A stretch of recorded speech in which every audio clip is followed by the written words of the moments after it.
अस्सलाम वालेकुम। कुछ दिन पहले मोटरवे के ऊपर एक इंसिडेंट हुआ, जिस तरह आप ये वीडियो में देख सकते हैं कि एक गाड़ी ये लैंड क्रूज़र जा रही थी, अपनी स्पीड में थी या ओवर स्पीड थी या नॉर्मल स्पीड में थी, मुझे नहीं पता। बहरहाल फ़र्ज़ कर लेते हैं कि 120 किलोमीटर पर आवर की स्पीड पे थी। 120 की स्पीड पे ये गाड़ी जा रही थी और अचानक इसका रियर पैसेंजर साइड वाला, पिछला पैसेंजर साइड वाला जो टायर है वो बर्स्ट होता है। अचानक जैसे ही बर्स्ट होता है, गाड़ी थोड़ी सी झटका खाती है, ज़ाहिर है। और गलती क्या हुई, जो साहब चला रहे थे, जब मैंने उनसे पूछा तो उन्होंने बताया कि टायर बर्स्ट हुआ है। अचानक टायर जैसे ही बर्स्ट हुआ है तो मैंने गाड़ी को रोकने की कोशिश की। रोकने की कोशिश किस तरह की उन्होंने, ज़ाहिर है उन्होंने ब्रेक को अप्लाई कर दिया, जो कि मैंने उनको बताया कि बहुत बड़ी गलती की है आपने। गाड़ी का अगर टायर बस्ट हो जाए तो कभी भी ब्रेक अप्लाई नहीं करनी होती। इसके ऊपर मैं पहले भी बहुत दफ़ा वीडियो बना चुका हूँ, 2 मेरी कॉम्प्रिहेंसिव वीडियोस हैं इसके ऊपर, सिर्फ इसी चीज़ के ऊपर। एक में तो मैंने प्रैक्टिकली भी दिखाया था, वो एक बस जा रही थी, उसके कैमरा में जो डैश कैम होती है उसमें वो वीडियो रिकॉर्ड हो गई थी। एक आगे एक वैन जा रही थी तो उसका टायर बस्ट हुआ तो उसने अचानक ब्रेक अप्लाई कर दी तो वो वैन बिल्कुल इम्बैलेंस हो गई थी और जाके फिर उलट गई थी। बहरहाल इसके ऊपर 2 कॉम्प्रिहेंसिव वीडियोज़ में बना चुका हूँ और तकरीबन जो भी वीडियो इस टाइप की होती हैं उसमें मैं हमेशा कहता रहता हूं कि जब भी आपकी ब्रेक फेल हो गाड़ी की तो आपने कभी भी ब्रेक अप्लाई नहीं करनी। उसका सिंपल तरीका मैंने आपको बताया था, ये आप जहन में रख लें। मैंने उन साहब को भी बताया जिनकी ये गाड़ी हुई थी, मैंने उनको भी बताया कि जब भी आप ये भी जहन में रख लें। वो कह रहे थे कि यार ये जहन में नहीं आता, अचानक जब इस तरह का मामला होता है तो वो कुछ चंद सेकंड्स ही होते हैं जिसमें फिर ये सारा कुछ करना होता है। तो बंदा, ज़ाहिर है उसका जो ड्राइवर होता है, हर बंदे का पाँव ब्रेक की तरफ ही जाता है।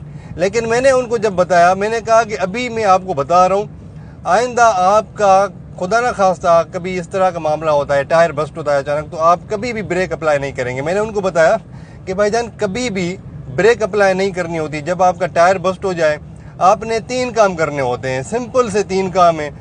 एक तो सबसे पहले तो आपने अपने नर्व्स पे कंट्रोल रखना होता है। दूसरे नंबर पे आपने स्टीयरिंग को मजबूत पकड़ना होता है और रेस पेडल को, तीसरे नंबर पे रेस पेडल को आपने छोड़ देना होता है। ठीक है जी, ये 3 काम करने होते हैं। एक, स्टीयरिंग को मजबूती से पकड़ना है, दूसरा रेस पेडल को छोड़ देना है, तीसरा आपने स्लो आपने स्टीयरिंग को पकड़ते हुए गाड़ी को साइड पे लेकर जाना है। जब आपकी गाड़ी की स्पीड थोड़ी सी कंट्रोल में आ जाए यानी कम हो जाए तो फिर आपने क्लच को पकड़ के फिर ब्रेक मारनी है, गियर्स को यानी शिफ्ट करना है नीचे वाले में और उसको न्यूट्रल कर देना है। बहरहाल ये काम बाद में करने हैं। तो भजन यही तरीका होता है जब आपकी गाड़ी का टायर बस्ट होता है।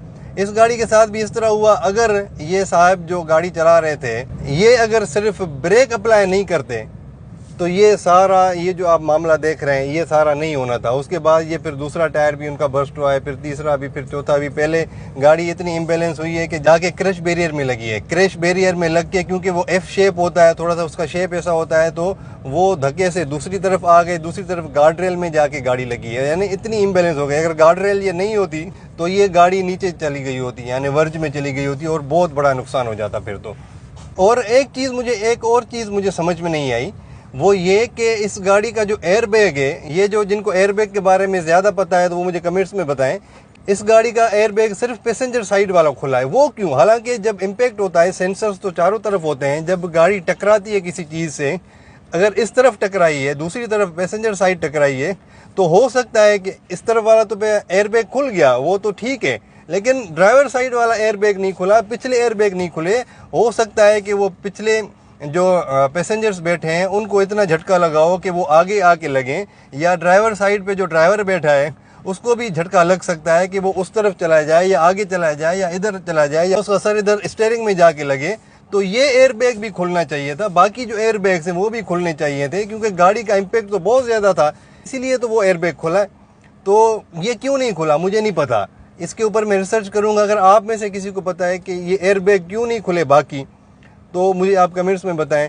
इसके ऊपर मैं खुद भी रिसर्च करूंगा। मैंने एक पहले वीडियो बनाई भी थी, लेकिन इसके ऊपर मैं, मतलब ये जो गाड़ी है इसमें तो कोई 7-8 एयर बैग, 9 एयर बैग्स भी आते हैं। अगर जापानीज़ है तो 16 एयर बैग्स भी आते हैं, डिपेंड करता है कि ये कौन सी गाड़ी है और कौन सा मॉडल है। तो यानी एयर बैग इसमें होते हैं, खुले क्यों नहीं, ये इसके ऊपर मैं रिसर्च करूँगा और फिर मैं आपको बताऊँगा। तो जी मुझे लगता है कि आपको ये चीज़ें समझ आ गई होंगी और हमेशा की तरह इंशाल्लाह नेक्स्ट वीडियो में किसी अच्छी इन्फॉर्मेशन के साथ मिलेंगे। तब तक के लिए इजाज़त, अल्लाह हाफ़िज़, थैंक यू वेरी मच।